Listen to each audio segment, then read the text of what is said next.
Buenas tardes, compañeros. Nosotros somos el equipo número 3 y vamos a presentar el tema de adenoma hipoficiario y preexcretor de hormona adrenocorticótropa.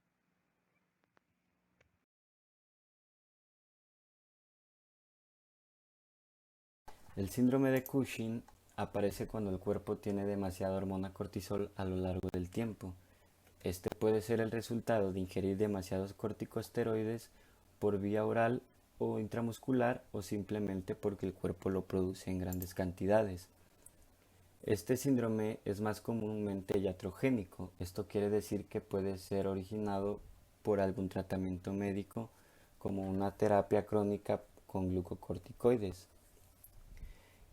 El síndrome de Cushing también puede ser espontáneo y se origina por anormalidades de la hipófisis o de las suprarrenales o simplemente puede ocurrir como una consecuencia de secreción de ACTH o CRH por tumores no hipofisarios. La enfermedad de Cushing se define como el tipo específico de síndrome debido a una secreción excesiva de ACTH a partir de un tumor hipofisiario. Este síndrome también se clasifica de manera conveniente como dependiente de ACTH o independiente de ACTH. El ACTH es la hormona adrenocorticotropa. Esta hormona es producida por la glándula pituitaria, que es una glándula pequeña situada en el cerebro, y dicha hormona controla la producción de cortisol. Entonces, los tipos de síndrome de Cushing dependientes de ACTH, que son síndrome de ACTH ectópica y enfermedad de Cushing, se caracterizan por hipersecreción crónica de ACTH que da por resultado una hiperplasia de las zonas fasciculada y reticular de las suprarrenales. El síndrome de Cushing independiente puede originarse por una neoplasia suprarrenal primaria, ya sea adenoma o carcinoma, o por una hiperplasia suprarrenal nodular. En estos casos, el exceso del cortisol suprime la secreción hipofisaria de ACTH. Etiología. Bueno, antes de comenzar con lo que es la etiología de la enfermedad, hay que recordar que el síndrome de Cushing es una enfermedad que se va a caracterizar principalmente y es provocada por el aumento excesivo de la producción de la hormona cortisol en la hipófisis. Esta hormona es la que estimula las glándulas suprarrenales para que se produzca el cortisol. El cortisol es una clase de esteroides o hormona liposoluble que se puede llamar glucocorticoides y sus niveles aumentan por la mañana y en la noche tiende a disminuir su nivel.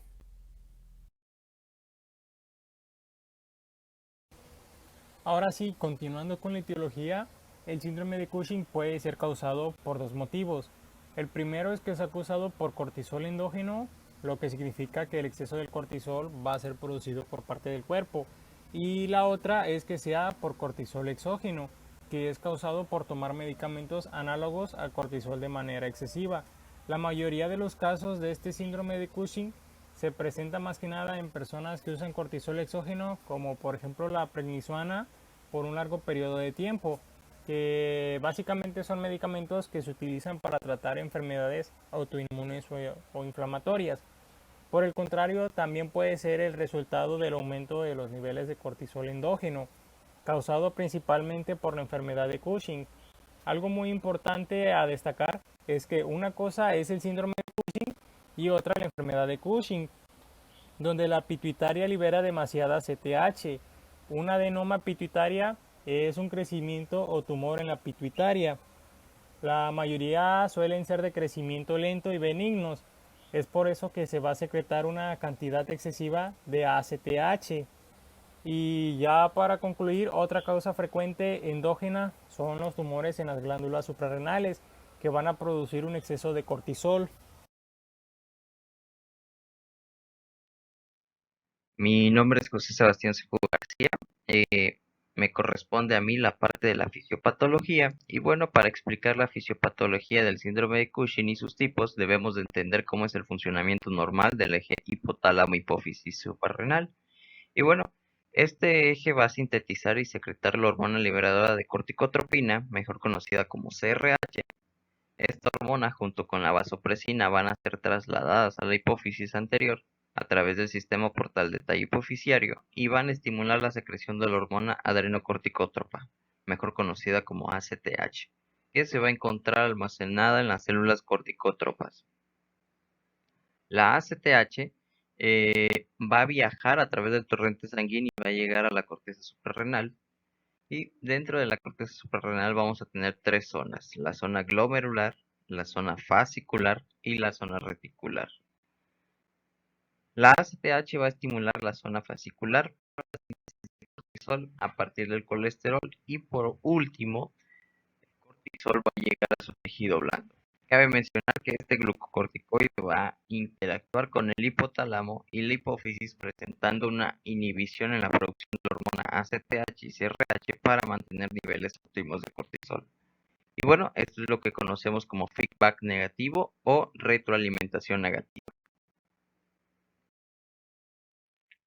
Y bueno, como ya lo habíamos mencionado en la etiología, vamos a tener un síndrome de Cushing dependiente e independiente, y aquí tenemos tres ejemplos.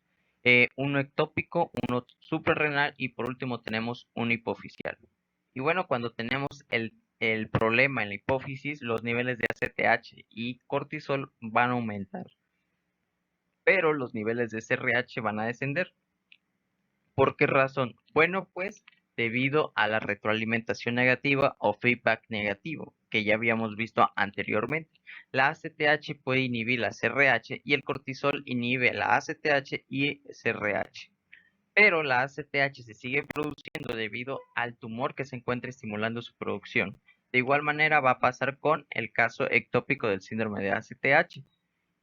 Y es por eso que se llama dependiente, porque van a depender de la producción de ACTH para crear un hipercortisolismo. Y bueno, cuando tenemos un tumor en la glándula suprarrenal, los niveles de cortisol van a aumentar, pero los niveles de ACTH y CRH van a descender debido al feedback negativo.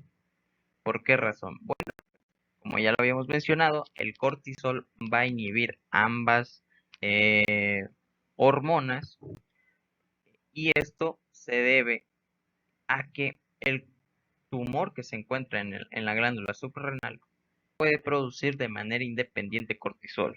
Ya no es necesario la CRH ni la ACTH, y es por eso que se llama dependiente de ACTH.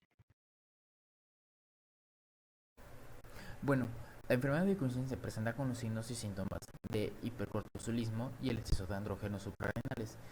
¿Qué es el hipercortisolismo? Este es la afección por la que hay demasiado cortisol en el cuerpo. Lo que puede causar es el exceso de medicamentos corticosteroides o cierto tipo de tumor. Los tumores que producen hormonas adrenocorticotrópicas hacen que la glándula suprarrenal elabore demasiado cortisol. El inicio de estos datos por lo general es insidioso. Se desarrollan al cabo de meses o hasta años. La obesidad, la hipertensión, la intolerancia a la glucosa y las disfunciones gonadales son datos muy comunes. Otras manifestaciones igual de comunes son las facies de luna llena, la pletora, la osteopenia, debilidades de músculos proximales, formación fácil de esquimosis, alteraciones psicológicas, estrías voláceas, hirsutismo, acné, cicatrización inadecuada de heridas y micosis superficiales. A diferencia de los pacientes que padecen la forma clásica del síndrome de ACTH, los individuos con enfermedades de Cushing rara vez tienen hipopatasemia, pérdida de peso, anemia o hiperpigmentación. La virización que se observa ocasionalmente en sujetos con carcinoma suprarrenal es poco común en las enfermedades de Cushing.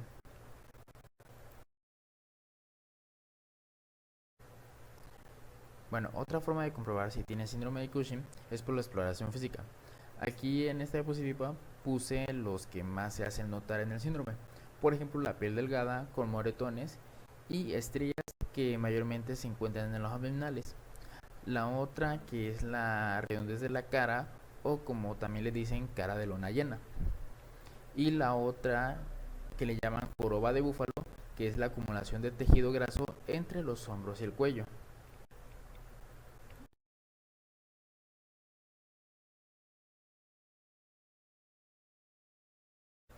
El diagnóstico de función se realiza mediante determinaciones analíticas en sangre y orina. En el síndrome de Cushing es típica la falta de ritmo circadiano del cortisol en sangre y la elevación de cortisol urinario. La afiliación del origen se lleva a cabo mediante la determinación de ACTH, supresión de cortisol con dexametasona y prueba de SRH.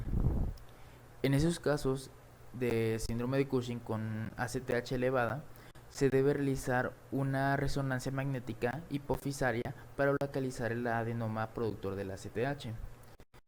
En el caso de que éste no se visualice, puede ser preciso llevar a cabo un cateterismo de senos petrosos inferiores para confirmar que el origen de la secreción aumentada de ACTH se encuentra en la hipófisis.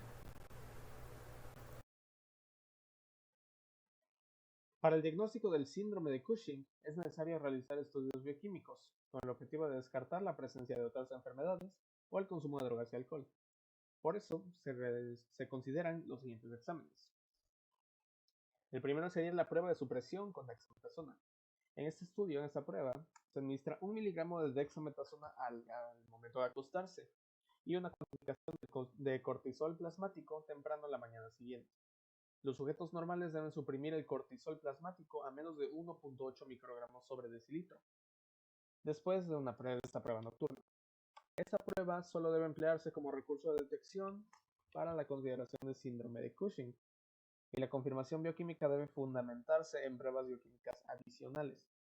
Los resultados falsos positivos se pueden presentar gracias a la presencia de la administración de fármacos que aceleran el metabolismo de la dexametasona, como lo son la fenitoína, el fenobarbital y la rifampina. También pueden ocurrir algunos falsos positivos en pacientes con insuficiencia renal, depresión, alcoholismo o aquellos que pasan por un evento estresante o una enfermedad grave. El siguiente estudio sería la cortisol libre en orina.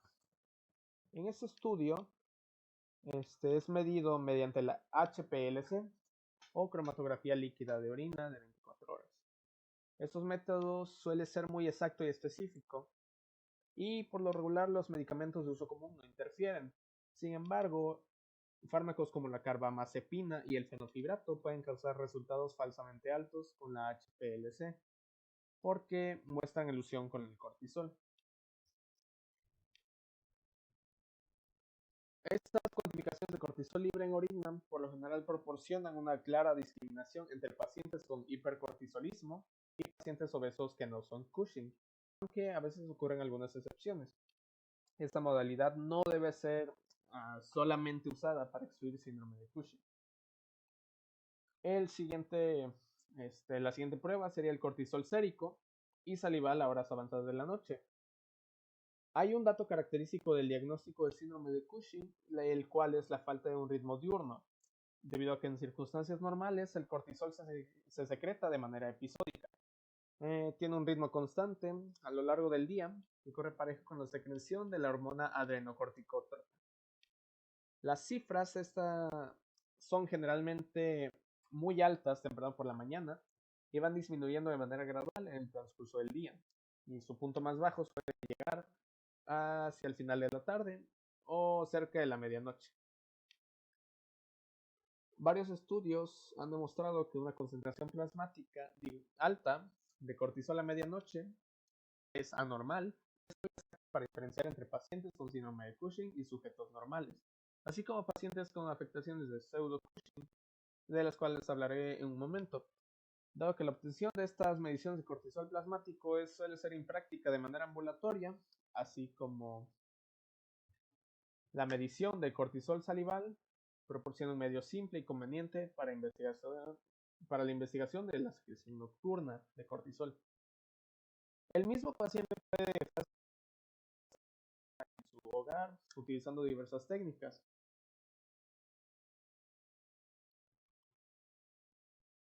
Y como mencioné hace un momento, los pseudosíndromes de Cushing son enfermedades que nos dan falsos positivos positivos sin llegar a ser realmente diagnóstico definitivo de síndrome de Cushing.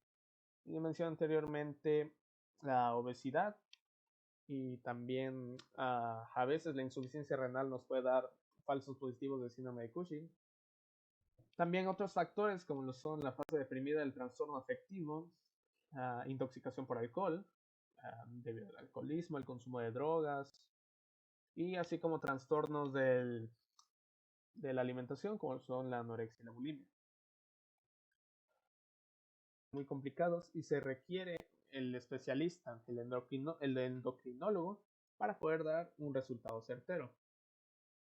Hay algunos métodos, pero solo mencionaré algunos, comenzando por la ACTH plasmática, en la que este diagnóstico diferencial debe distinguir entre síndrome de Cushing dependiente de ACTH, también conocido como neoplasia hipofisiaria o no hipofisiaria, secretoria de ACTH. Debe distinguir entre esta y el hipercortisolismo independiente de ACTH. La mejor manera de distinguir estas formas de síndrome de Cushing sería mediante la ACTH plasmática, mediante métodos inmunométricos, que serían IRMA e IGMA. IRMA siendo un método inmunoradiométrico y la IGMA sería un método inmunoquimioluminiscente. Otro método sería la MRI hipofisilaria, en la que se realiza un MRI de la glándula hipófisis con aumento con gadolinio. Gracias a esto se pueden identificar lesiones o, si se tienen datos de laboratorio clínicos clásicos de la hipercortisolemia dependiente de ACTH, es a la presencia de lesiones por este MRI, la probabilidad de enfermedad de Cushing es de 98 a 99%, lo que lo hace uno de los exámenes más exactos. Y finalmente tenemos la supresión con dexametasona en dosis altas. Tradicionalmente esta prueba se ha utilizado en el diagnóstico diferencial de síndrome de Cushing y quería hablar de ella debido a que su exactitud diagnóstica es solamente de 70 a 80%, lo que deja un gran margen de error, aproximadamente de 30 a 20%, en la que nos daría pues un falso positivo o un diagnóstico incorrecto. Y esta es más o menos esta probabilidad es menos que la propia probabilidad de Cushing antes de la prueba, por lo que este método ya no es utilizado. Y en esta diapositiva solamente tenemos un método, un diagrama, que nos explica el proceso para el diagnóstico de síndrome de Cushing. Primero se tiene la síndrome de Cushing. Esto es lo que ya mencioné anteriormente. Se obtiene una de las pruebas, estas tres que mencioné, y cualquier resultado normal se tienen que excluir causas fisiológicas de hipercortisolismo, como lo son los falsos positivos, y finalmente se da la consulta con un endocrinólogo para el diagnóstico diferencial. Y sería todo de mi parte. Buenas tardes, mi nombre es Milenia Salgado Estrada, formo parte del equipo 3 y mi tema es tratamiento del síndrome de Cushing. Bueno, para empezar sabemos que en la actualidad las únicas alternativas de tratamiento definitivo van a ser la cirugía, la radioterapia e incluso se incluye el tratamiento farmacológico. Y aquí el tratamiento de este síndrome de Cushing va a depender de su causa, ya sea dependiente de ACTH o independiente de ACTH.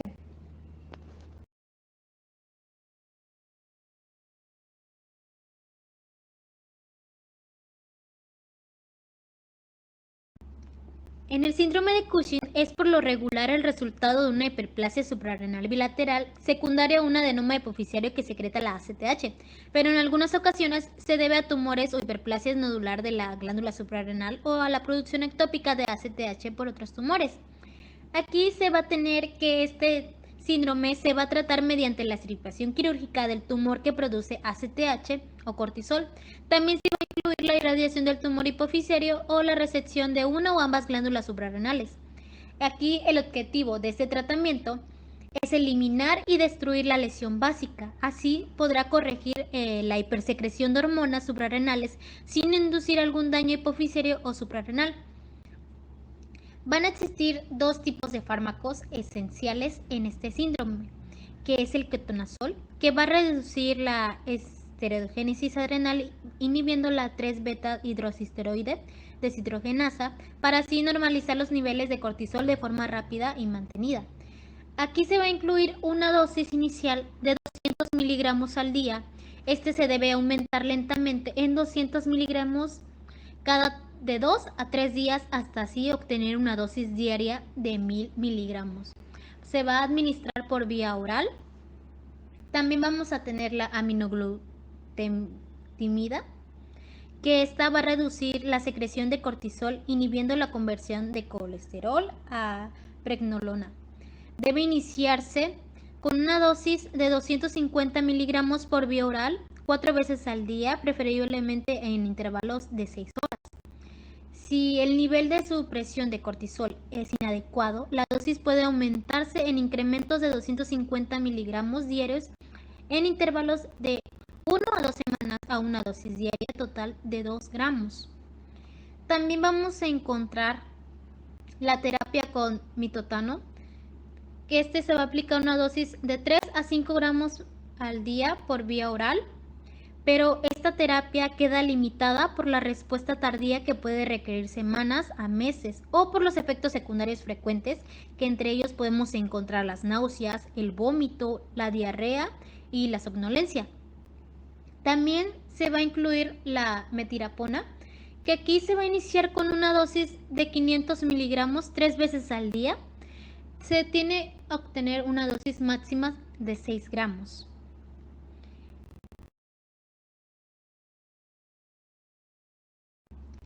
En el síndrome de Cushing es por lo regular el resultado de una hiperplasia suprarrenal.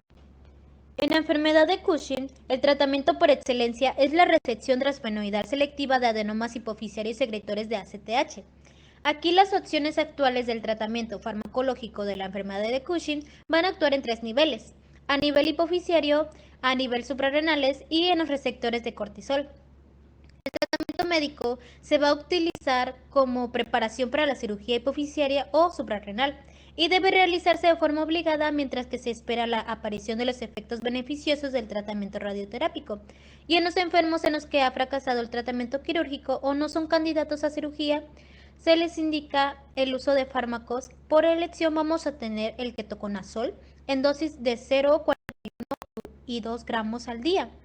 También vamos a tener la metopirona. Esta se indica una dosis de 16 gramos al día por vía oral o la combinación de ambos fármacos en casos refractarios. Y en los adultos que no se suelen curar con la primera cirugía o no son candidatos a una reintervención, van a requerir de radioterapia. Y la radioterapia convencional va a lograr una remisión en el 50-80% de los pacientes dentro de los primeros 2 a 5 años después del tratamiento. También vamos a tener la radiocirugía estereostática, denominada gamma-knife. Esta ha sido efectiva en las 3/4 partes de los pacientes. También por último recurso vamos a tener la adrenoloctomía bilateral, que se utiliza en pacientes que no mejoraron con los tratamientos anteriores o en quienes es imposible descartar un síndrome ectópico de ACTH. Síndrome de Cushing suprarrenal. La suprarrenalectomía bilateral es el tratamiento indicado de las hiperplasias micro o macronodulares primarias. En el caso de la hiperplasia macronodular primaria, pueden realizarse en ocasiones la suprarrenalectomía unilateral y en algunos casos leves en los que se demuestran los receptores anómalos, se puede intentar el tratamiento médico en función del receptor encontrado. Cuando se consigue la extirpación completa, el mitotano podría mejorar la supervivencia. En el tratamiento médico vamos a tener que el mitotano es el fármaco de elección. Aquí la dosificación es de 6 a 12 gramos al día por vía oral en 3 o 4 dosis divididas. La dosis aquí se suele reducir debido a sus efectos secundarios. También se utiliza el tratamiento de la quimioterapia y la radioterapia, pero estos tienden a tener poco éxito. Continuando con el síndrome de Cushing por ACTH tópico, vamos a tener que este tratamiento va a consistir en la resección completa del tumor productor de ACTH. Pero si la cirugía no es posible por alguna invasión local o una metástasis a distancia, lo que se suele utilizar es otra alternativa que va a ser el uso de fármacos de síntesis de glucorticoides. Como ejemplo vamos a tener el ketoconazol y la metirapona. O fármacos que sean adrenolíticos, como ejemplo vamos a tener el mitotane, que permita el control total parcial del hipercorticolismo. En la dosificación del ketoconazol va a ser de 400 a 800 miligramos al día en dosis divididas. Y en pacientes con hipercorticolismo severo, debido a un carcinoma metastásico o en quienes el tumor permanezca oculto, lo que se recomienda es una adrenoloctomía bilateral si los fármacos no funcionan. Me presento, soy Nicedel Molina y les voy a hablar sobre lo que es el pronóstico del síndrome de Cushing. Los tipos de pronóstico. En el síndrome de Cushing tenemos que al no ser tratado a menudo es mortal y la muerte puede deberse al tumor subyacente en sí. Aún así, la muerte casi siempre es a consecuencia de un hipercortisolismo sostenido y sus complicaciones. En la enfermedad de Cushing, el pronóstico es que llegan a presentar tumores hipofisarios grandes en el momento del diagnóstico y llegan a tener un pronóstico menos satisfactorio, ya que pueden morir como consecuencia de una invasión tumoral o un hipercortisolismo persistente. En los tumores suprarrenales, el pronóstico en adenomas suprarrenales es excelente. En cambio, en el carcinoma suprarrenal, el pronóstico es casi universalmente malo, ya que la supervivencia mediana desde la fecha de inicio del inicio de los síntomas es de alrededor de 4 años. En el síndrome de ACTH ectópica, el pronóstico también es ominoso, ya que es debido a la naturaleza de la enfermedad maligna que está produciendo esta hormona. Los pacientes que igual presenten hipercortisolismo grave, su supervivencia suele ser solo de días a algunas semanas. El hipercortisolismo persistente en lo que es el síndrome de Cushing se asocia a un elevado número de complicaciones metabólicas, cardiovasculares y cognitivas, solo parcialmente reversibles después de la remisión del exceso de cortisol. Esto conlleva un deterioro de la calidad de vida del paciente a pesar de haber pasado años en remisión. Tenemos que el hipercortisolismo puede afectar de diferentes maneras. Tenemos aquí 4 puntos importantes. Tenemos que puede haber una menor absorción intestinal del calcio y una mayor excreción intestinal del calcio, que esto puede provocar una mayor producción de lo que es la hormona paratiroidea, y esto conlleva una menor formación ósea y una mayor resorción ósea. También tenemos que el hipercortisolismo disminuye todo lo que son estas hormonas, como lo son la hormona foliculoestimulante, la hormona del crecimiento, la hormona de luteotropina, y pues como vimos termina en una menor formación ósea y una mayor resorción ósea. También tenemos una menor actividad de los osteoblastos y una mayor actividad de los osteoclastos.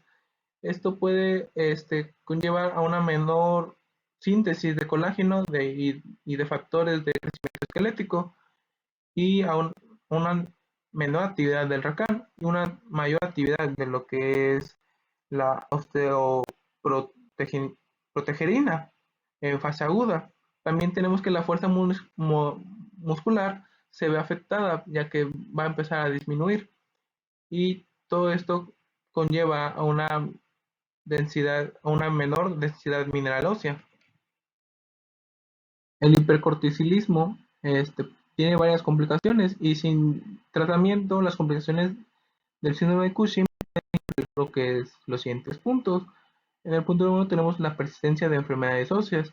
como puede ser la osteoporosis, que es debido al efecto crónico de los corticoides sobre la absorción intestinal y la reabsorción del calcio. En el punto número 2 tenemos síndromes metabólicos, como puede ser diabetes tipo 2, que es la diabetes mellitus, que es debido a una hiperglicemia. También la hipertensión arterial es causada por la retención de sodio y tratamientos farmacológicos. La obesidad, pues, en lo que es el síndrome de Cushing activo, es muy difícil perder el peso, entonces tenemos que saber calcular nuestro índice de masa corporal para controlar la obesidad. En el punto número 3 tenemos la pérdida de la fuerza y la masa muscular, causada de forma indirecta por los glucocorticoides que afectan el metabolismo del calcio, del fosfato, de la vitamina D y de la paratromona, que pues esto van a inducir la pérdida de la fuerza y la masa muscular. En el número 4 tenemos la hipercolesterolemia. Y en el punto número 5 tenemos infecciones frecuentes o fuera de lo normal, que son provocados por los glucocorticoides que van a ejercer una acción inhibidora sobre el sistema inmunitario. Y en el punto número 6 tenemos la dermatología, ya que algunas manifestaciones dermatológicas son debidos al efecto del exceso de cortisol sobre la piel. En conclusión, pues, de nuestro pronóstico, que a pesar de la curación bioquímica del hipercortisolismo y la mejora clínica tras tratamiento eficaz, estas complicaciones solo son parcialmente reversibles, observándose también una exacerbación de enfermedades autoinmunitarias.